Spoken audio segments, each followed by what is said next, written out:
எல்லோருக்கும் வணக்கம். உங்கள் உமாசங்கர் பேசுகிறேன். ரொம்ப நாளைக்கு அப்புறம் இன்றைக்கி என்ன டாபிக்னா, நம்ம கடவுள்கிட்ட வேண்டணும்.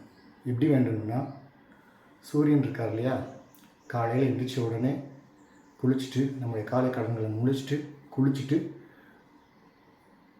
சூரியனை பார்த்து கையெடுத்து கண்ணை மூடி நம்ம மனசில் என்ன நினைக்கிறோமோ அதை சூரிய பகவான்கிட்ட சொல்லணும். எப்படி சொல்லணும்னா, எல்லோரும் நல்லா இருக்கணும். அதுக்கப்புறம் நம்முடைய வேண்டுதல் என்னதோ அதை சூரிய பகவான்கிட்ட டைரெக்டாக நம்ம சொல்லணும். சொல்லும் பொழுது நம்ம என்ன பிரார்த்தனை பண்ணுறோமோ அது கண்டிப்பாக நடக்கும். ஏன்னா ரியலாக நான் நேச்சுரலாக பெரியவங்க சொல்கிறத கேட்டு எனக்கு நடந்துச்சு. அதனால் அதனுடைய எக்ஸ்பீரியன்ஸை சொல்கிறேன். Okay, thank you.